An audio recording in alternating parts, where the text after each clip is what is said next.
देख रहे हैं सुरागीलाल न्यूज चैनल का उत्तराखंड बुलेटिन और मैं हूं आपके साथ गायत्री चौहान। आइए नजर डालते हैं आज की फटाफट खबरों पर।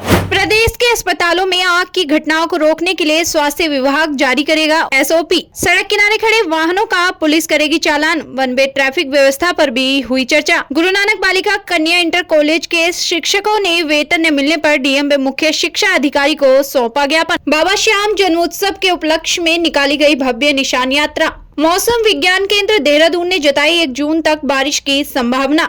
नगर में जल संस्थान द्वारा दूषित पेयजल की आपूर्ति पर भड़के जनप्रतिनिधि पेयजल टैंकों का किया निरीक्षण। स्वास्थ्य विभाग द्वारा जनपद के अवैध हॉस्पिटलों और क्लिनिकों को किया सीज। सीएमओ के आश्वासन पर खुले सामुदायिक स्वास्थ्य केंद्र बाराकोट के ताले। 4 जून को होने वाली मतगणना को लेकर राज्य निर्वाचन ने की पूरी तैयारी। बिना पंजीकरण के 4 धाम की यात्रा नहीं कर सकेंगे श्रद्धालु। रामनगर में सरकारी अस्पताल में चिकित्सक द्वारा इलाज के दौरान एक मासूम की आंख की रोशनी को लेकर परिजनों व अन्य लोगों ने किया हंगामा। यूकेलिप्टस के गिलटे पर जड़ ले जा रहे 2 वाहनों को वन विभाग ने पकड़ा। एसएसपी अल्मोड़ा के निर्देशन में वांछित अभियुक्तों की धरपकड़ जारी। जिलाधिकारी अल्मोड़ा एवं एसएसपी अल्मोड़ा द्वारा किया गया स्ट्रॉन्ग रूम का औचक निरीक्षण। कैची धाम के निकट जंगल में लगी भीषण आग। पेटशाल के पास सड़क दुर्घटना में घायल ट्रक चालक के लिए फरिश्ता बनी धौल छीना पुलिस टीम। एसएसपी अल्मोड़ा के निर्देशन में वारंटियों की धरपकड़ जारी। हल्द्वानी और लालकुआ के वाटर पार्कों की होगी जांच। बिजली कटौती और लो वोल्टेज से परेशान है जनता। रामनगर में मोबाइल टावर लगने के विरोध में कॉलोनियों वासियों ने एसडीएम को दिया ज्ञापन। रामनगर में बनभूलपुरा हिंसा को लेकर कौमी एकता मंच के सदस्यों ने की प्रेस कॉन्फ्रेंस। 2 माह से खराब पड़ी स्ट्रीट लाइट को लेकर लोगों ने नगर निगम कार्यालय में किया प्रदर्शन। अब खबरें विस्तार से। प्रदेश के अस्पतालों में आग की घटनाएं रोकने के लिए स्वास्थ्य विभाग मानक प्रचालन प्रक्रिया जारी करेगा, जिसमें अस्पताल प्रशासन को सुरक्षा के लिए विशेष इंतजाम करने के निर्देश दिए जाएंगे।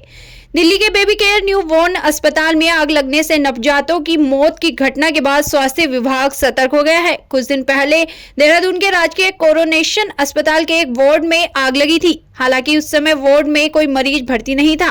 समय रहते आग पर काबू पा लिया गया था। दिल्ली की घटना के बाद अस्पतालों में आग की घटनाएं रोकने के लिए विभाग एसओपी तैयार कर रहा है। स्वास्थ्य सचिव ने बताया कि 1-2 दिन में एसओपी जारी हो सकती है। देहरादून से संवाददाता सुनील राज की रिपोर्ट।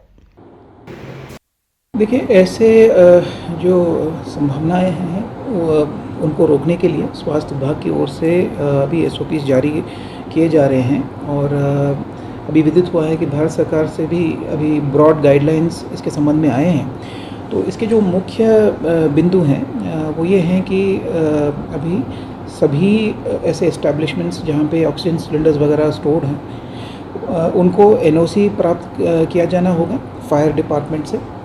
ऐसे एस्टैब्लिशमेंट्स की थरो इंस्पेक्शन की जानी होगी। संबंधित लोकल स्तर पे जो सीएमओ हैं उनके द्वारा रेगुलर इंस्पेक्शंस किए जाने अनिवार्य होंगे।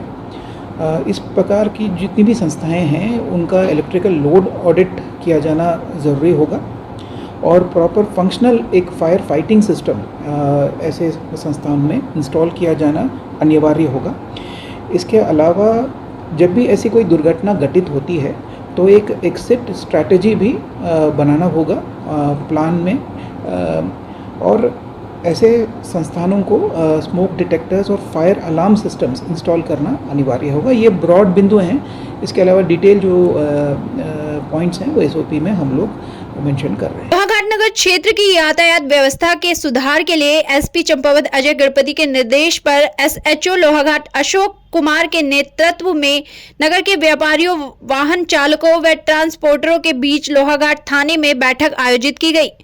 बैठक में सभी लोगों ने नगर की सड़कों में आड़े तिरछे खड़े रहने वाले वाहनों को हटाने की मांग पुलिस से की ताकि यातायात सुचारू चल सके। वहीं बैठक में वन वे ट्रैफिक व्यवस्था करने पर भी चर्चा की गई तथा स्कूल टाइम में भारी वाहनों के संचालन में रोक लगाने की मांग की गई। लोगों ने कहा, सड़क किनारे रहने वाले वाहनों से ट्रैफिक जाम हो जाता है।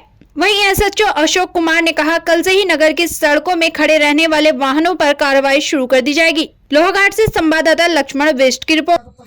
जो बात हुई है ना व्यापारियों से, ताकि हम लोग ये चाह रहे हैं किसी को पर्सनल परेशानी भी ना हो और उसका जो है जो हमारा उद्देश्य भी पूरा हो जाए। कारण है कि हम एक साथ अगर हम चाहें कि एकदम वन वे चालू कर दें वो संभव नहीं है। हमें फोर्स भी चाहिए कि और जब तक फोर्स नहीं मिलती है हमें, हमारी डिमांड पूरी नहीं होती है, तब तक हम उन पॉइंटों को चिन्हित कर कर उन पर लगातार अपने जो हमारे चीता हैं या होमगार्ड मिले हुए हैं, हमारे मेहरा जी हैं, इनका प्रयोग कर कर वहाँ पर कोशिशें करेंगे अधिक गाड़ियाँ बिल्कुल खड़ी ना हो। जैसे आप लोगों ने बताया 7 से 8 और 1 से 2 के बीच में लगातार पुलिस रहेगी कंटिन्यू, चीता भी रहेगी, और हो सकता है मैं अपना ऑफिस तोड़कर ऑफिस का भी एक बंदा निकालूं ताकि आपकी समस्या का समाधान भी हो जाए और हमें ज्यादा समस्याओं का सामना न करना पड़े। रुद्रपुर के गुरु नानक बालिका कन्या इंटर कॉलेज के शिक्षकों को पिछले 6 माह से वेतन न मिलने से आज तमाम शिक्षिकाओं, शिक्षकों व कर्मचारियों के द्वारा डीएम सहित शिक्षा विभाग के अधिकारियों से मुलाकात की गई और जल्द वेतन दिलवाए जाने की मांग की गई। उन्होंने पहले कॉलेज के प्रधानाचार्य से संदर्भ में वार्ता की, जिसके बाद उन्होंने शिक्षक नेताओं के साथ डीएम व मुख्य शिक्षा अधिकारी को ज्ञापन दिया। रुद्रपुर से संवाददाता दुर्गेश तिवारी की रिपोर्ट। शिक्षिकाओं की मांग जायज़ है और उनका वेतन दिसंबर माह से नहीं निकल पा रहा है, तो इसी को लेकर के जो आज उनकी समस्याएं हैं वेतन से संबंधित, वहाँ की शिक्षिकाएं हमारे ऑफिस में आई थी। अब चूँकि प्रकरण यहाँ का न्यायालय में चल रहा है, 2 मैनेजमेंट आपस में इस विद्यालय के कोर्ट केस किए हुए हैं। अब कोर्ट के दिशा निर्देशन जो भी मिलेगा उसी के अनुरूप कार्रवाई की। बड़ी विषम परिस्थिति है। गुरु नानक इंटर कॉलेज में प्रबंध तंत्र का आपसी विवाद चल रहा है और उसमें जो सबसे ज़्यादा परेशान हैं वहाँ के अध्यापिकाएं और कर्मचारीगण हैं। 6 माह से वेतन न मिलना उनके लिए एक इतना कष्टपूर्ण समय से वो गुजर रहे हैं जो कहा नहीं जा सकता। उत्तराखंड माध्यमिक शिक्षक संघ के सभी सदस्यगण हैं, उन्होंने इस संबंध में हमारे से वार्ता की और इसी परिप्रेक्ष्य में हम यहाँ आए कि कम से कम जिन्होंने 6 माह से काम किया है उन्हें वेतन मिलना चाहिए और ये उनका अधिकार भी है कि कार्य के बदले वेतन मिले। मंगलवार की शाम को श्री श्याम शोलवा वंदना महोत्सव के उपलक्ष्य में बाजपुर में भव्य निशान यात्रा का आयोजन किया गया, जो कि संजय कॉलोनी स्थित श्री बालाजी घाटा मंदिर से प्रारंभ होकर भगत सिंह चौक से मुख्य मार्ग नगर में भ्रमण करते हुए उत्सव स्थल पर पहुंची। वही इस भव्य निशान यात्रा में काफी संख्या में महिला, पुरुष, बच्चों ने बढ़ चढ़कर हिस्सा लिया और हाथों में भगवा ध्वज लेकर बाबा श्याम के भजनों का गुणगान करते हुए भव्य निशान यात्रा की शोभा बढ़ाई। बाजपुर से संवाददाता कुश श्रीवास्तव की रिपोर्ट।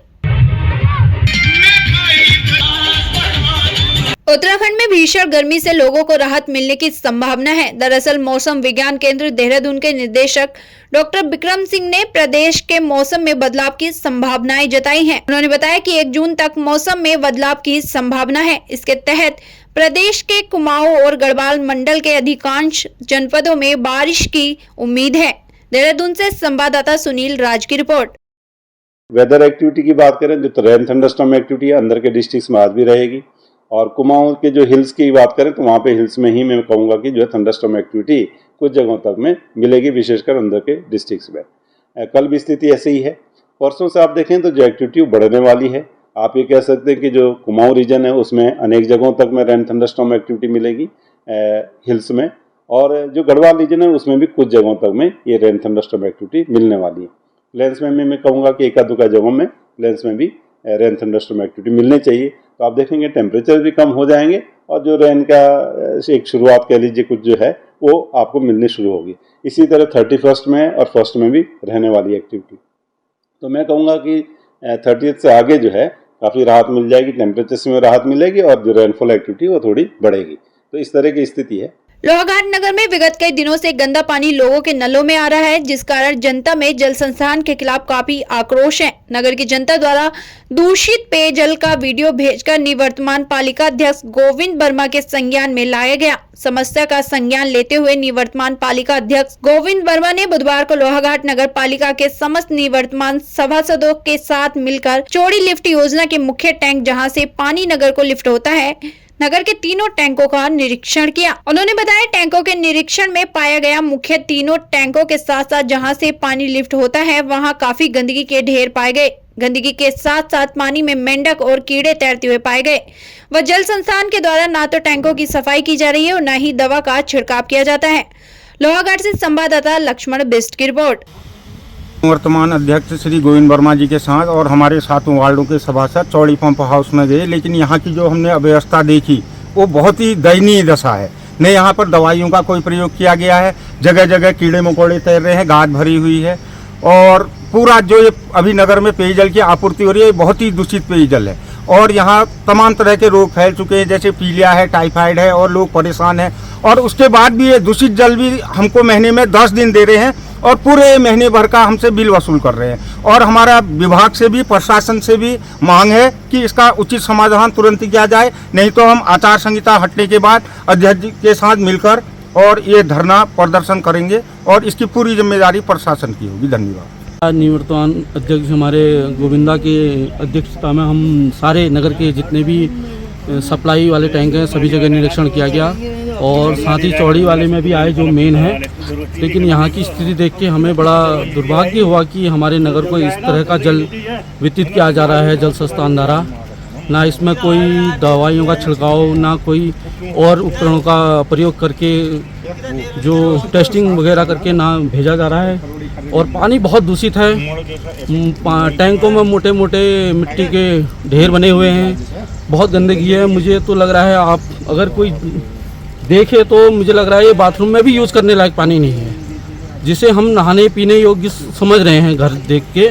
लेकिन आप वास्तविक देखेंगे तो मुझे लग रहा है कि ये हमारे बाथरूम में भी यूज़ करने लायक पानी नहीं है।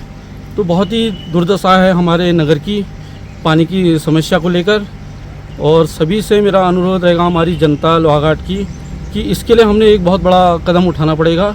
और जैसे ही आचार संहिता ख़त्म होती है तो इस विषय में एक मीटिंग हम बैठक बुलाएंगे हर वार्डों में और इसके लिए एक निर्णय लिया जाएगा सभी की सहमति में और उसके आधार पर ही आगे की निर्णय लिया जाएगा कि क्या किया जाए।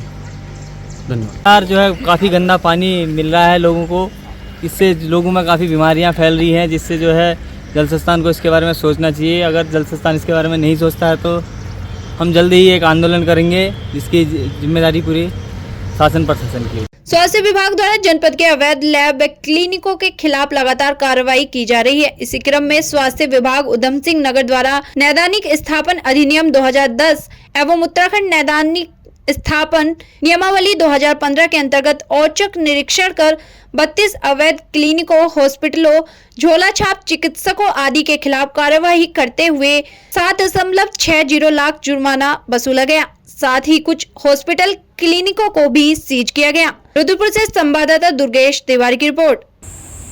देखिए, अगर हम 23-24 की बात करें तो लगभग 43 जगह हमारे द्वारा निरीक्षण किया गया था, जिसमें 32 जगह हमारे द्वारा सीजन एंड सिली कार्रवाई की गई थी। और उस कार्रवाई के अंगेज हमने फिर उसमें पेनल्टी लगाई थी और पेनल्टी लगाने के बाद में नियमानुसार चालान संचालन किए जाने की शर्त पर उनको खोला गया था, जिसमें हमारे द्वारा 7,60,000 जो लगभग जो है वो पैसा उसमें वसूला गया था, शास्ति वसूल की गई थी।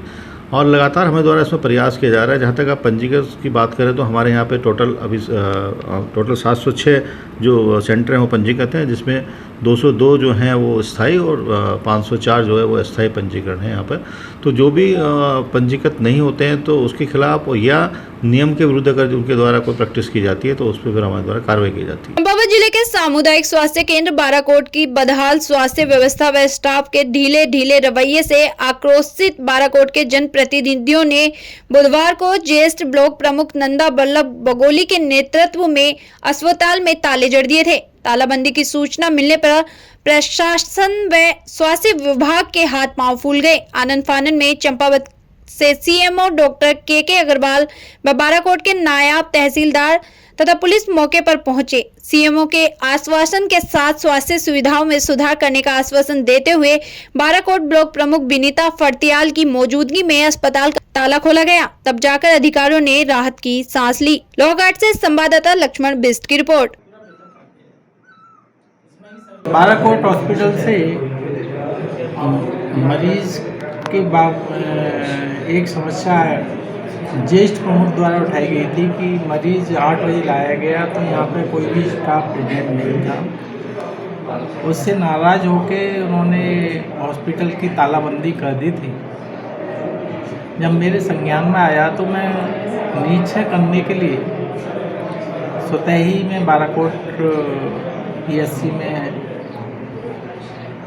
आज आया हूँ। और मेरे निरीक्षण के दौरान मैंने सभी से जो एब्सेंट से अलग अलग से बात की, तो उनके द्वारा कुछ समस्याएं पानी की, किसी के द्वारा कुछ समस्याएं बताई गई। मैंने जन प्रतिनिधियों से भी बात की, उनकी समस्याओं को भी सुना। और अब हॉस्पिटल में 8 बजे से 2 बजे तक एक शिफ्ट में staff nurse, ward boy, pharmacist, doctor रहेंगे। और 2 बजे के बाद में pharmacist, staff nurse, ward boy 8 बजे तक रहेंगे और डॉक्टर ऑन कॉल 24 आवर रहेगा। इसके अतिरिक्त डॉक्टर अमन अंसारी को असिस्टेंट इंचार्ज बाराकोट बनाया गया है, जो कि पूरी रिस्पॉन्सिबिलिटी अपनी निभाएंगे, रोस्टर बनाएंगे और मेरे को रोस्टर वो सीएमओ ऑफिस को बना के भेजेंगे। यहाँ पे दवाई की उपलब्धता पूरी है और हॉस्पिटल की जो भी समस्याएं हैं उनका समाधान, जनप्रतिनिधियों की समस्याओं का समाधान जो भी रहेगा वो भी कर दिया जाएगा। थैंक यू, धन्यवाद। चाहे तो एक साथ होनी चाहिए, सब लोग एक साथ बैठना ही नहीं चाहते। पापा, ट्राई दिस। लो, सब लपक लिए।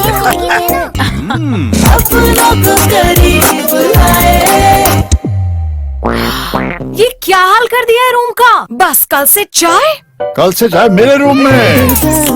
देवर पान नमकीन। 4 जून को होने वाली मतगणना को लेकर राज्य निर्वाचन ने पूरी तैयारी कर ली है। मुख्य निर्वाचन अधिकारी BVRC पुरुषोत्तम ने बताया कि सुबह 8 बजे से पोस्टल बैलेट की काउंटिंग शुरू होगी।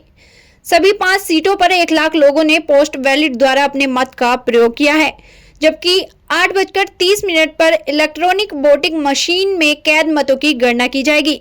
ईवीएम से प्रदेश के 58% मतदाताओं ने अपने वोट का प्रयोग किया। देहरादून से संवाददाता सुनील राज की रिपोर्ट। उत्तराखंड में और पूरा 4 जून को मतगणना होगी। सुबह 8 बजे मतगणना शुरू होगी। उत्तराखंड में क्योंकि पोस्टल बैलेट ज़्यादा है, सो 8 बजे पोस्टल बैलेट से शुरू होगी। तत्पश्चात 8:30 बजे से ईवीएम की काउंटिंग, इलेक्ट्रॉनिक वोटिंग मशीन्स की काउंटिंग शुरू होगी। हमारे पास लगभग 1 लाख पोस्टल बैलेट वोट्स है। उसके बाद ईवीएम का जैसा आपको पता है कि ऑलमोस्ट 58% पोलिंग हुआ है। सो सारी हमारी जो पोलिंग पर्सनल की नियुक्ति हो गया है, काउंटिंग पर्सनल की नियुक्ति हो गया है। और पुलिस हमने 3 टायर सिक्योरिटी सिस्टम लगाया है, आउटर पेरीमीटर, मिडिल पेरीमीटर और इनर पेरीमीटर। इनर पेरीमीटर में सेंट्रल पैरामिलिट्री रहेगी और आउटर सेकंड पेरीमीटर में हमारे स्टेट आर्म्ड पुलिस फोर्स रहेगी। और भारत सरकार के चुनाव आयोग की जो नियम है उसको हमने सारी पॉलिटिकल कैंडिडेट्स के साथ कल मीटिंग हो गया है विभिन्न जिलों में वहाँ पर, और सबको क्या नियम क्या है ये सारी चीज़ उन लोगों को समझा दिया गया है। चारधाम यात्रा में हरिद्वार और ऋषिकेश पहुंचे श्रद्धालुओं को भले ही बैकलॉग के जरिए प्रत्येक दिन 1-1 हजार यात्रियों की संख्या में दर्शन करवाए जा रहे हो, लेकिन अब इस पर पूरी तरह से प्रतिबंध रहेगा। पर्यटन सचिव सचिन कुर्मे ने बताया कि जो यात्री पहले आ गए थे उनका डाटा विभाग के पास है। कमिश्नर गढ़वाल के साथ साथ जिलाधिकारी देहरादून और जिलाधिकारी हरिद्वार ने इसकी समीक्षा की। इसके बाद जो भी यात्री बिना पंजीकरण के चारधाम यात्रा करने पहुंचेंगे उन्हें दर्शन करने के लिए नहीं भेजा जाएगा। देहरादून से संवाददाता सुनील राज की रिपोर्ट। देखिए, जो अनरजिस्टर्ड यात्री है लेकिन वो आ चुके थे तो समय समय पे कमिश्नर गढ़वाल और जिलाधिकारी देहरादून हरिद्वार इनके द्वारा इसकी समीक्षा की जाती है। और जब हमको ऊपर के स्लॉट खाली होते हैं तो एक्सेप्शनल कंडीशन, एक्सेप्शन करके इनको हम बाहर निकाल रहे हैं, धामों के लिए भेज रहे हैं। लेकिन ये केवल उन यात्रियों के लिए कि जो ऑलरेडी आ चुके हैं। भविष्य में हम कोई भी अनरजिस्टर्ड यात्री है उसको हम अलाउ करेंगे नहीं, रजिस्ट्रेशन इज कंपलसरी। और जैसे मैंने आंकड़े दिखाए बताओ आपको, हमारे इस महीने में 11.5 लाख के आसपास लोग पिछले 15-16 दिन में आ चुके हैं। लेकिन आने वाले जून के महीने में इसकी जो रजिस्ट्रेशन जिनका हो चुका है उसकी आंकड़ा 15,64,000 है। तो आने वाले महीने में भी बड़ी तादाद पे पिलग्रिम्स आएंगे। तो मेरा आपके माध्यम से सबको यही अनुरोध है कि आने के पहले अपना रजिस्ट्रेशन जरूर कराएं, जिस दिन का रजिस्ट्रेशन है उसी दिन वो आए और बिना रजिस्ट्रेशन के ना आए। नगर के भवानीगंज क्षेत्र में रहने वाले सुनील कुमार के 11 वर्षीय पुत्र आयुष की आंख में चोट लग गई थी, जिसे उपचार के लिए परिजन अस्पताल ले गए थे। बताया गया कि अस्पताल में नेत्र रोग विशेषज्ञ द्वारा बच्चे की आंख का ऑपरेशन किया गया। वह ऑपरेशन से पहले इस बच्चे की जिस आंख में चोट लगी थी उस आंख से उसे सब कुछ दिखाई दे रहा था। परिजनों का आरोप है कि बच्चे की आंख के ऑपरेशन के बाद जब उन्होंने उसकी पट्टी खोली तो उसे उस आंख से कुछ भी नहीं दिखाई दिया। इसके बाद परिजन उसे एक रामनगर के प्राइवेट अस्पताल ले गए, जहां चिकित्सक ने बताया कि उसकी आंख की रोशनी जा चुकी है। इसके बाद मंगलवार को परिजनों ने अस्पताल पहुंचकर चिकित्सक की लापरवाही पर नाराजगी जताते हुए हंगामा किया और आरोपी चिकित्सक के खिलाफ कार्रवाई की मांग की। रामनगर से संवाददाता राजीव अग्रवाल की रिपोर्ट। देखिए, आज सुबह मुझे पता चला कि एक 10 साल का बच्चा आरुष है, जो बहुत अत्यंत गरीब परिवार से है और वो कहीं बड़े हॉस्पिटल में जा भी नहीं सकता था। तो रामनगर का एकमात्र हॉस्पिटल है जो रामदास जोशी संयुक्त चिकित्सालय है, यही गरीब आदमी आता है और अपना इलाज कराता है। 19 तारीख को यहाँ पर भर्ती हुआ और 22 तारीख को उसका ऑपरेशन हुआ और ऑपरेशन के बाद जब वो आज किसी निजी अस्पताल में गया, अपने आँख को दिखाने गया, तो डॉक्टर ने बताया कि इसकी आँख तो बिल्कुल डैमेज हो चुकी है, इसे कुछ भी नहीं दिखाई दे रहा है। जबकि बच्चे का कहना है कि 19 तारीख से लेकर 22 तारीख तक जब मैं यहाँ पे ऑपरेशन कराना आया था मुझे सब कुछ दिख रहा था, जिसको लेकर आज हम यहाँ पे बातचीत करने के लिए सीएमएस मैडम के पास आए और हमने कहा कि सीएमएस मैडम से हमने कहा कि मैडम आप डॉक्टर साहब को बुलवा दीजिए और हम उनसे बात करना चाह रहे हैं कि आखिर इसकी आंख में क्या कमी थी और कितनी ये डैमेज थी और किस कारण से इसकी आंख जो है डैमेज हो चुकी है। तो जब सीएमएस मैडम ने उनको फोन किया तो लगभग 1 घंटे के बाद तो डॉक्टर वहां पर आए और आते ही मेरे पे और जो है मीडिया पर भड़कने लगे कि तुम लोग यहाँ पे नेतागिरी करने आए हो और तुम लोग जो है यहाँ पे हमको दबाव में लेने आए हो। मैंने जो किया वो ठीक किया है। मैंने कहा आपने ठीक किया, इस बच्चे की आंख फोड़ के ठीक किया? तो उनका कहना है कि हाँ मैंने बिल्कुल ठीक किया, मेरी अंतरात्मा की आवाज कह रही है कि मैंने ठीक किया इसकी आंख फोड़ के। तो ये बात उन्होंने कही और मैंने उनसे कहा कि आपको आंसू लगेंगे इस बच्चे के माँ बाप के और आंसू लगेंगे इस बच्चे के जिसकी आंख आपने खराब कर दी, जिसका भविष्य आपने खराब कर दिया। तो वो बिल्कुल कुछ भी सुनने को तैयार नहीं थे और हमारी बातें सुनकर वहां से हम ही पर आरोप लगा कि तुम्हारे खिलाफ हम रिपोर्ट करेंगे, मीडिया के खिलाफ हम रिपोर्ट करेंगे, ये कहकर वो यहाँ से चल दिए। और लगातार इस अस्पताल में पीपीपी मोड से संचालित अस्पताल में व्यवस्थाएं होती रहती हैं। अभी हफ्ते 1.5 हफ्ते पहले यहाँ पे एक नवजात बच्चे की मौत हो चुकी थी, उसमें भी मैंने आवाज उठाई और लगभग 4 साल इस हॉस्पिटल को पीपीपी मोड पे दिए हुए हो गया है। लगातार यहाँ पे धरने प्रदर्शन मैंने किया कि इस हॉस्पिटल को जो है सरकारी अस्पताल में फिर से बहाल किया जाए, लेकिन कोई सुनने वाला नहीं है, क्योंकि इस अस्पताल को जो यहाँ का मैनेजमेंट है उसको सत्ता पक्ष का पूरा संरक्षण प्राप्त है, जिसके लिए यहाँ पे कोई भी किसी की आवाज सुनने को तैयार नहीं है। कोई इसके खिलाफ आवाज उठाता है तो ये चाहते हैं कि किसी गरीब मजदूर कोई भी व्यक्ति है उसके साथ कोई भी यहाँ जो है उसकी पैरोकारी में ना आए और इनके खिलाफ कोई जो अनियमितता होती है उसके खिलाफ आवाज नहीं उठाए, जिसके लिए हम यहाँ पे बातचीत करने आए थे, लेकिन कोई यहाँ पे सुनवाई नहीं हो रही है। मैं आगाह करना चाहता हूँ इनको कि 4 जून तक 6 जून तक जो आचार संहिता है, आचार संहिता के बाद हम फिर से इस पीपीपी मोड से संचालित अस्पताल के खिलाफ मोर्चा खोलने जा रहे हैं। आज संज्ञान में आया है कि एक बच्चे के साथ उसकी आँख के साथ प्रॉब्लम हुई है, तो अब उन्होंने अभी लिखित में कोई दिया नहीं है। जब लिखित में कोई शिकायत आएगी तो उसके बाद ये जांच करेंगे। सुबह वाला मामला जो है वो अभी उसका भी कोई शिकायत आई नहीं है, लेकिन वो शायद हाइपरटेंसिव थी, महिला का ब्लड प्रेशर बढ़ा हुआ था, तो उसमें इसलिए कुछ परेशानी हुई, उसकी जांच कीजिए। हाँ, डॉक्टर साहब को बुलाया था तो डॉक्टर साहब ने अपनी बात रखी थी कि उन्होंने किन कंडीशंस में और क्यों ये ऑपरेशन किया था, तो अब आगे वो शिकायत देंगे तो उसके बाद जांच की जाएगी क्या। रिंकी मेरे बेटा है आयुष, 10 साल का। हम सगाई पे आ रहे थे कि नानी नाना लेके आ रहे थे इसे, मैं तो घर पे ही थी, तो इसकी आंख में लकड़ी लगी थी, इसकी आंख में लकड़ी लगी थी यहाँ कोने पे। तो हम फिर इसे डॉक्टर के वहाँ लेके आए हॉस्पिटल में, यहीं पे सरकारी हॉस्पिटल में। हाँ, जब इसे भर्ती किया उन्होंने पट्टी उट्टी बांधी, उन्होंने भर्ती करवा दिया। तो उन्होंने ये बोला, फिर हम घर जाने लगे, फिर इन्होंने ये बोला कि जब जाओगे तो तुम वापसी मत आना यहाँ पे, नहीं तो आज ही करवाओ इसका ऑपरेशन, इसका ऑपरेशन अभी होगा। तो हमने इसे भर्ती कर दिया, इन्होंने फिर ऑपरेशन किया। सुबह ऑपरेशन करने के बाद दूसरे दिन इन्होंने पट्टी निकाल दी इसकी, फिर ड्रॉप दी, दवाइयाँ दी इन्होंने। 3 दिन भर्ती रखा था इसे, फिर इन्होंने निकाल दिया, रेफर कर दिया था उन्होंने, बाहर की दवाइयाँ लिख के दी थी, फिर हम इसे घर ले गए। और लकड़ी लगने के बाद भी इसे दिख रहा था सर, अब इसके ऑपरेशन के बाद दिखना बंद हो गया। मैं इंसाफ चाहते हैं सर, मेरी बेटे की आँख थी।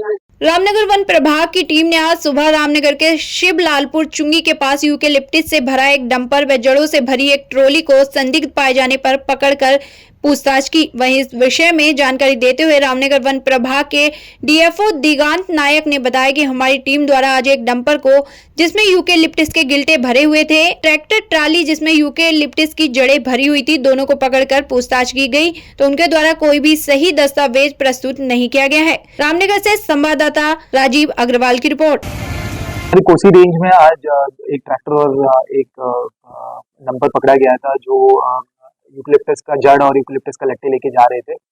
उनमें रवन्ना जो था उसमें थोड़ा कमियां पाई गई थी, तो अभी डीएलएम को भी बुलाया गया है और मौके पे जहाँ पे जिस रेंज से आया था उनके कर्मचारी को भी बुलाया गया है।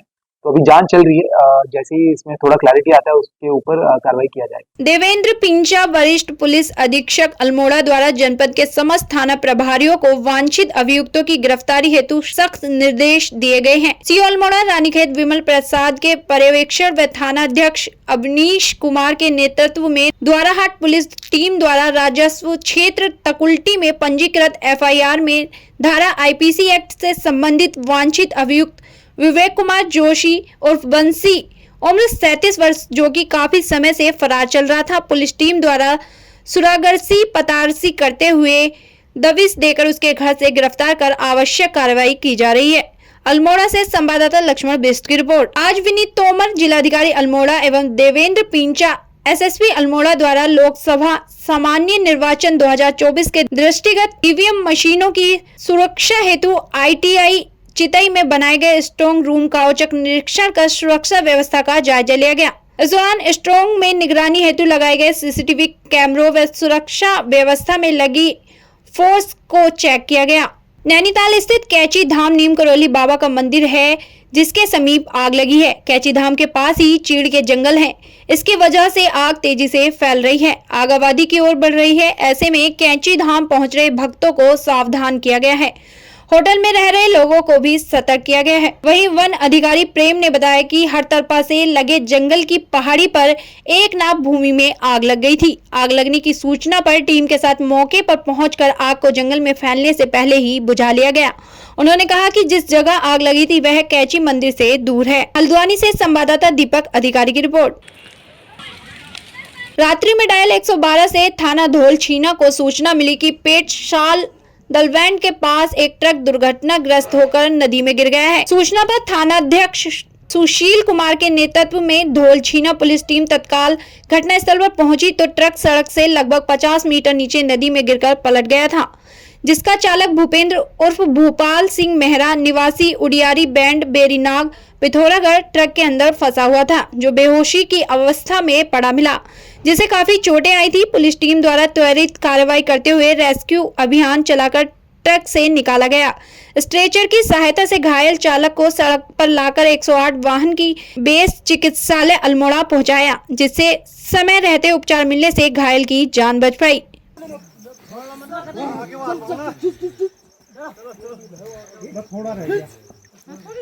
सीओ अल्मोड़ा विमल प्रसाद के पर्यवेक्षण व थानाध्यक्ष चौखुटिया जसबिंदर सिंह के नेतृत्व में चौखुटिया पुलिस टीम द्वारा वारंटी ललित जोशी पुत्र अंबादत्त जोशी निवासी ग्राम छानी पोस्ट मासी थाना चौखुटिया को, जो कि काफी समय से न्यायालय में उपस्थित नहीं हो रहा था, जिसको सुरागरसी पतारसी कर तड़ियाल बाखली चौखुटिया से गिरफ्तार कर आवश्यक कार्रवाई की गई। हल्द्वानी और लालकुआं शहर के आसपास चल रहे वाटर पार्क में कई तरह की अनियमितताएं सामने आने के बाद अब जिला प्रशासन जांच करने की बात कह रहा है। दरअसल हल्द्वानी और लालकुआं में कई वाटर पार्क हैं जिनमें सिंचाई की नहर से और ट्यूबवेल से पानी लगाने की शिकायत सामने आई है, जहां एक और भीषण गर्मी में जिलाधिकारी ने पानी की व्यावसायिक गतिविधियों में रोक लगाई गई। तो ऐसे में वाटर पार्क की शिकायत के बाद उप जिलाधिकारी पारितोष वर्मा ने जल्द जल संस्थान और सिंचाई विभाग से जांच कर अनियमितताएं होने पर कार्रवाई करने की बात कही है। हल्द्वानी से संवाददाता दीपक अधिकारी की रिपोर्ट।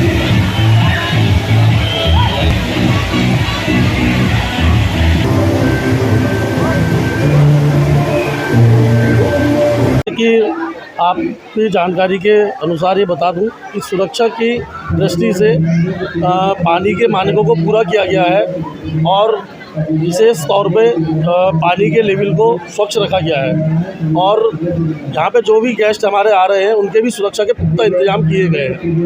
और पानी की जो सिंचाई विभाग की वो है उसका यूज़ हम बिल्कुल नहीं कर रहे हैं। हमारा जो पानी है ये ट्यूबवेल का है और ये बहुत कम मात्रा में हम यूज़ कर रहे हैं, जिससे किसी भी तरीके की ग्रामीणों को परेशानी ना हो। सर, पानी की बीमारी को लेकर के हमने इसमें सुरक्षा के पूर्ण इंतजाम किए हैं। जैसे कि इसमें जो क्लोरीन की मात्रा होती है वो हमारी बिल्कुल ना के बराबर है। किसी भी तरीके का आई इन्फेक्शन या बॉडी इन्फेक्शन नहीं है और समय समय पर हम इसकी पूरी जांच कर रहे हैं। क्योंकि वाटर पार्क अभी हल्द्वानी शहर में कुछ नए खुले हुए हैं और जल संस्थान को पूर्व में भी निर्देशित किया गया है कि जहाँ पर भी व्यावसायिक उपयोग पानी का हो रहा है तो उसको मॉनिटर करें और जल संस्थान को पुनः इस संबंध में निर्देशित किया जाएगा कि वाटर पार्क इत्यादि की भी जांच कर ली जाए। देखिए, इसमें जल संस्थान के माध्यम से और अगर इरिगेशन का पानी लिया जाए तो इरिगेशन के माध्यम से जांच करा ली जाएगी। आपको बता दें, जनपद उधम सिंह नगर के जसपुर में जनता का गर्मी के कारण हाल बेहाल है। लगातार बिजली कटौती और लो वोल्टेज से जनता परेशान है। लगातार बढ़ते तापमान से ट्रांसफार्मर और विद्युत लाइनों में काफी फॉल्ट हो रहे हैं। एक तरफ तो कुदरत की मार और दूसरी ओर बत्ती गुल हो जाने के कारण लोगों को गर्मी से बचने के लिए पेड़ों का सहारा लेना पड़ रहा है। अब लोगों को इंतजार है तो इस बात का कि कब तक बिजली सुचारू रूप से शुरू हो सके और उन्हें इस गर्मी से राहत मिल सके। वही बिजली विभाग के डीजीएम अनिल वर्मा ने बताया कि अभी रोस्टिंग नहीं की जा रही है, बिजली का कोई संकट नहीं है। जसपुर से संवाददाता दीपक चौहान की रिपोर्ट।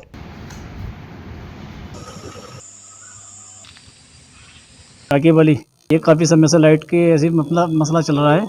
समथिंग 15 से 20 दिन होने वाले हैं और लाइट से बहुत ज़्यादा समस्या हो रही है। और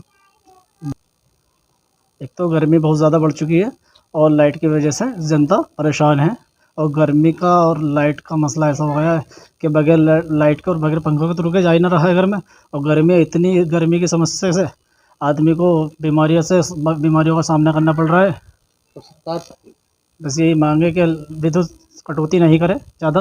भी रोस्टिंग नहीं की जा रही है, बिजली का कोई इस तरह का संकट नहीं है, लेकिन अत्यधिक टेम्परेचर होने के कारण जो फॉल्ट बढ़ गए हैं, जहाँ पे फॉल्ट हो रहे हैं उसमें रात को भी स्टाफ को इंस्ट्रक्शन दे दिए गए हैं कि रात को भी कंप्लेन अटेंड करें और सप्लाई बहाल करें। जैसे लास्ट 2 दिन से हमारे यहाँ इस तरह की कोई मेजर घटना नहीं हुई है और लगातार हम 24 घंटे बिजली देने के लिए बात। चाहे तो एक साथ होनी चाहिए, सब लोग एक साथ बैठना ही नहीं चाहते। पापा, ट्राई दिस। लो, सब लपक लीजिए।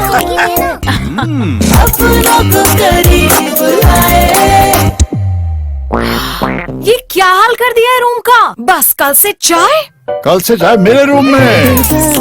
देवर पान नमकीन। बुधवार को रामनगर शहर के पंजाबी कॉलोनी में रहने वाले दर्जनों लोगों ने एसडीएम कार्यालय पहुंचकर एसडीएम राहुल शाह को ज्ञापन सौंपकर कॉलोनी में लग रहे अवैध मोबाइल टावर पर तत्काल रोक लगाने की मांग की है। वहीं कॉलोनी के लोगों का कहना है कि यहां पर रहने वाले एक व्यक्ति द्वारा बिना किसी अनुमति के यहां पर मोबाइल टावर लगाया जा रहा है, जिससे भविष्य में यहाँ रहने वाले लोगों के स्वास्थ्य पर प्रतिकूल प्रभाव पड़ेगा। रामनगर से संवाददाता राजीव अग्रवाल की रिपोर्ट। पूरा मामला ऐसा है कि पंजाबी कॉलोनी जो काशीपुर रोड पर स्थित है, यहाँ पर किसी एक व्यक्ति द्वारा, जिसने अभी पिछले 4-5 साल से ही वो पंजाबी कॉलोनी का निवास कर रहा है, तो एक टावर जो कि गैरकानूनी तरीके से वहाँ पर स्थापित किया जा रहा है, जिसे हमने पिछले महीने में से रुकवाया गया था। और उन्होंने फिर किसी फर्जी कागज़ों के माध्यम से उसको दोबारा से लगाने की कोशिश की है। और जबकि हमने नगर पालिका में पता किया कि उसके द्वारा नगर पालिका से किसी प्रकार की कोई परमिशन नहीं दी गई है, लेकिन ये व्यक्ति कागज़ बनाने में माहिर है। पहले भी 3-4 बार ये जेल जा चुका है इसी तरीके के कार्यों में, फर्जी कागजात बनाने के चक्करों में। इसके द्वारा हर किसी गाड़ी का भी कोई भी कागज़ बनवा लो, हाथों तैयार है। आरटीओ ऑफिस से लेकर सारी मोहरें, सब कुछ मोहरें इसके ऑफिस में मिल जाएंगी और ये हर अधिकारी की मोहरों का इस्तेमाल करता है और उसी आधार पर इन्हें कागज़ भी फर्जी बनाए हैं और इसी आधार पर ये उसको लगाने की कोशिश कर रहा है। और कुछ लोगों को इसके साथ में संरक्षण भी प्राप्त है, ऐसे लोगों का जो कि दबंग लोग हैं, उसके बलबूते पे काम कर रहा है। अब हमने पहले नगर पालिका उप जिलाधिकारी को, पूरा मोहल्ला आपके सामने ये देख ही रहे हो, कम से कम 40-50 लोग आए हैं और इसको विज्ञापन दिया है। तो साहब ने अभी नगर पालिका को भी और डीडीए के जेई को भी और भी एक पक्षकार को और बना के इनसे जांच के लिए कहा गया है। हाँ, और जैसा कि नगर पालिका का कहना है कि इसमें जिला टेलीकॉम समिति एक होती है, उसके द्वारा परमिशन दी जाती है, तब टावर लगाया जाता है, लेकिन इसके द्वारा ऐसी कोई परमिशन इसके पास नहीं है। ये अनावश्यक किसी तरीके की फॉर्मेलिटियाँ में बनाकर और उनको प्रस्तुत करके कागज लगवा रहा है। इसमें पूर्व में भी शिकायत आई थी, जब इनके द्वारा टावर लगाने की कोशिश की गई थी, उसमें हमने नगर पालिका को जांच के निर्देश दिए थे। नगर पालिका ने उसमें जांच की और मौके पे काम रुकवाया भी था। उसके बाद जब शिकायत ये प्राप्त हुई कि इनके द्वारा पुनः कार्य किया जा रहा है, तो नगर पालिका ने इसमें नोटिस दे दिया है उनको, और उनके द्वारा अभी तक कोई भी ऐसा अभिलेख प्रस्तुत नहीं किया जिससे ये स्पष्ट हो सके इनके द्वारा अनुमति से कार्य किया जा रहा है। इसके अतिरिक्त इस संबंध में सहायक अभियंता जो जिला विकास प्राधिकरण है, उनको भी सूचित किया गया, उनके स्तर से भी इसमें प्राधिकरण कार्रवाई की जाए। आपको बता दें कि बीती 8 फरवरी को हल्द्वानी के बनभूलपुरा क्षेत्र में हुए घटनाक्रम के बाद कौमी एकता मंच के 15 सदस्यों की गठित एक टीम ने इस इलाके में जाकर फैक्ट फाइंडिंग रिपोर्ट तैयार की। इस रिपोर्ट को लेकर बुधवार को मंच के सदस्यों द्वारा एक प्रेस कॉन्फ्रेंस का आयोजन किया गया, जिसमें मौजूद सदस्यों ने पूरे घटनाक्रम को लेकर मौजूद अधिकारियों की भूमिका पर जहां एक और कई सवाल खड़े किए हैं, तो वहीं उन्होंने अपनी इस रिपोर्ट में सरकार को भी कटघरे में खड़ा किया है। उनका कहना है कि घटनाक्रम के दिन पुलिस की ओर से करीब 350 राउंड फायरिंग की गई, जिसमें 6 लोगों की मौत हुई। इस मामले में पुलिस ने अभी तक कोई मुकदमा दर्ज नहीं किया है। रामनगर से संवाददाता राजीव अग्रवाल की रिपोर्ट। इस रिपोर्ट में जो वहाँ की जो जनता है, जो तमाम तरीके से पीड़ित हुई और उनके 7 लोग मारे गए, इस मामले की गहराई से जांच की गई, और जो लोग मारे गए वो अधिकतर गरीब मेहनतकश लोग थे, और वो उस जब वो उपद्रव हो रहा था उसमें वो शामिल भी नहीं थे। कोई काम से लौट रहा था, तो कोई अपने बच्चों के लिए दूध लेने जा रहा था, तो कोई जब वो उपद्रव हो रहा था तो अपने भाई को बचाने के लिए गया। तो सारे ही जो मारे गए हैं वो गरीब मेहनतकश से। और इस रिपोर्ट का जो मकसद है वो वहाँ के जो जनता है, जो पुलिस के उत्पीड़न का शिकार हुई है, क्योंकि 10 तारीख के दिन जो पुलिस है वो घरों में घुसकर उन्हें मारा गया है, उनके हाथ पैर तोड़ दिए गए हैं, बीमारों को नहीं बख्शा गया, महिलाओं को नहीं बख्शा गया, घर का टीवी, फ्रिज, कूलर से लेके तमाम सारी चीज़ें तोड़ी गई हैं। और इस रिपोर्ट के माध्यम से हम जो मांग करना चाह रहे हैं, हम ये मांग कर रहे हैं कि एक तो जो घायल है, ठीक है, उन घायलों को जो है सरकार 5 लाख का मुआवजा दे, और जो मारे गए, क्यों? क्योंकि वो जो मारे गए वो पुलिस की गोली से मारे गए। क्यों? क्योंकि जो पुलिस ने ऑर्डर दिया, वो ऑर्डर की जो बात कह रही है कि हमने ऑर्डर दिया, वो 9 बजे है, पर जब अगर आप तथ्यों की जांच पड़ताल करते हैं तो आपको पता चलता है कि जो गोलियां लगी वो 7 से 7:30 बजे के करीब लगी हैं। तो गोलियां किसकी हैं और कौन दोषी है, उन दोषियों को सजा मिलनी चाहिए, ये हमारी बात है। साथ ही इसकी उच्च न्यायिक जो है जांच की जानी चाहिए पूरे ही मामले की, पूरी घटना की। इस बात को हम इस रिपोर्ट के माध्यम से, मृतक जो है उनको 25 लाख का मुआवजा दिया जाना चाहिए, उनके परिवार वाले। हल्द्वानी नगर निगम के कई वार्डों में पिछले 2 महीने से स्ट्रीट लाइट खराब होने के चलते स्थानीय लोगों ने आज नगर निगम कार्यालय में प्रदर्शन कर अधिकारियों के खिलाफ नारेबाजी की। लोगों का कहना है कि विगत 2 माह से लगातार स्ट्रीट लाइट खराब होने की शिकायत देने के बावजूद भी नगर निगम प्रशासन मूक दर्शक बना हुआ है। आज तक एक भी लाइट ठीक नहीं कराई गई है। हल्द्वानी से संवाददाता दीपक अधिकारी की रिपोर्ट। क्रॉस चेक भी कर रहे हैं, नाइट पेट्रोलिंग भी कराई जा रही है, और जब सेटिस्फैक्ट्री लेवल पर सेवाएं आ जाएंगी तभी उनको भुगतान किया जाएगा। दमोह डुमर क्षेत्र के लिए मैंने स्पेशल मेंशन किया साइकिल आयुक्तों की, अगर वहां पर भारी मात्रा में अगर लाइटें खराब है तो प्रथम चरण में वहां की ठीक कर ली जाए, क्योंकि वहाँ जैसा बता रहे हैं ज्यादा से ज्यादा स्ट्रीट लाइट खराब है, मैं खुद भी इसको मॉनिटर करूँ। इस चीज को लेकर स्थानीय लोगों ने ज्ञापन भी दिया था सर, मतलब कार्रवाई की मांग की है। हाँ बिल्कुल, इसमें कार्रवाई की जाएगी और इसीलिए भी हमने संबंधित फर्म का भुगतान भी नहीं किया है। और जैसा भुगतान की जो बात है, उनकी अगर सेवाएं संतोषजनक होंगी और तभी उनको किया जाएगा, इसीलिए हम थर्ड पार्टी वेरिफिकेशन भी। सर, आवारा जानवरों का एक बार फिर से आतंक बढ़ गया है, लगातार जो संख्या थी बढ़ गई जानवरों की, उसको किस तरह से? हाँ, हमारी जो 2 गौशालाएं हैं वो काफी हद तक सैचुरेट हो चुकी हैं, एक और सेक्टर। हमारी गंगापुर कपडाल में गौशाला जो है वो निर्माणाधीन है और काफी तेजी से कार्य चल रहा है, और हमें उम्मीद है कि बहुत जल्दी वो गंगापुर की जो गौशाला है वो इस स्थिति में आ जाएगी कि वहाँ पर जानवर रख सकेंगे। मुझे उम्मीद है कि अगले 3 से 4 सप्ताह में उसके पश्चात हमारी कैपेसिटी काफी बढ़ जाएगी। फिर लार्ज स्केल में जो है आवारा जानवरों को एक आश्रय दिया जाएगा। साथ ही मैं ये भी बताना चाहूंगा कि आसपास के क्षेत्र जो नगर निगम क्षेत्र में नहीं है, वहाँ के लोग नगर निगम क्षेत्र में कुछ अज्ञात लोग हैं जो जानवरों को यहाँ छोड़ जा रहे हैं। इस कारण से भी प्रॉब्लम हो रही है, क्योंकि ऑलरेडी हमारी दोनों गौशालाओं में काफी जानवर हैं। सर गौरक्षक भी रह गई थी, वो भी फिलहाल गौरक्षक की टीम किया। जो हमारी गौरक्षक टीम है अभी वो कुछ हद तक नाले नाली की सफाई और उसमें मॉनिटरिंग में है। हमारे पास सीमित वित्तीय संसाधन और मानव संसाधन है, परंतु नगर निगम पूरी तरीके से तत्पर है, चाहे वो नाला नाली सफाई हो और चाहे गौ सेवा सफाई, चाहे आवारा जानवरों का पकड़ना हो, चाहे अतिक्रमण हटाना हो, चाहे चालानी कार्रवाई करनी हो, चाहे यूए चार्ज कलेक्शन करना हो, चाहे कूड़ा परेड करना हो, सभी के लिए नगर निगम की टीमें तत्पर हैं और लगी हुई है, और जहां पर कोई कमी रह जाएगी उसको दूर करने का पूरा प्रयास करेंगे। नाले और नाली की सफाई के लिए हमारे यहाँ कुल 15 बड़े नाले हैं और छोटे नाले नालियों की भी सफाई की जा रही है, वो नगर निगम द्वारा खुद से की जा रही है। और जो 15 बड़े नाले उनका टेंडर के माध्यम से सफाई की जा रही है। कल मेरे द्वारा इस संदर्भ में समीक्षा बैठक भी की गई थी। सभी जो फर्म है जो बड़े नालों की सफाई करेंगे, निर्देशित किया गया है कि प्रतिदिन हमें रिपोर्ट करेंगे और आगामी 5 से 7 जून के तक सारा का सारा नाला नाली सफाई करके उसका मटेरियल मौके से उठा करके हटा देंगे। इसके लिए हमने उपनगर आयुक्त को भी नोडल बनाया हुआ है, जो हमारे नए उपनगर आयुक्त हैं। तो प्रयास ये है कि नाले नाली की सफाई समय रहते हो सके। इसमें आपके चैनल के माध्यम से मैं लोगों से अपील भी करना चाहूंगा कि जो हमारे नाले और नाली की सफाइयां हो जाती है तो उसमें कूड़ा न डालें।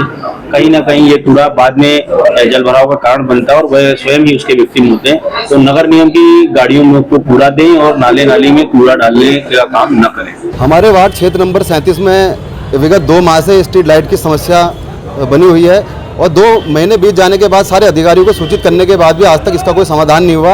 और आज हम लोग यहाँ नगर आयुक्त महोदय को इस समस्या को अवगत कराने के लिए आए, तो आज यहाँ कार्यालय पे भी कोई भी अधिकारी मौजूद नहीं है। अब क्या करेंगे आगे आप? अब इनके कार्यालय में हम ये अपना पत्र रिसीव कराएंगे और नगर आयुक्त महोदय से वार्ता करेंगे फोन से कि अगर इसका शीघ्र समाधान नहीं हुआ तो क्षेत्रवासियों के साथ आंदोलन किया जाएगा। दिक्कतें क्या क्या रहती हैं आपके वार्ड में? हमारे वार्ड में मुख्य समस्या तो एक स्ट्रीट लाइट की ही बनी हुई है।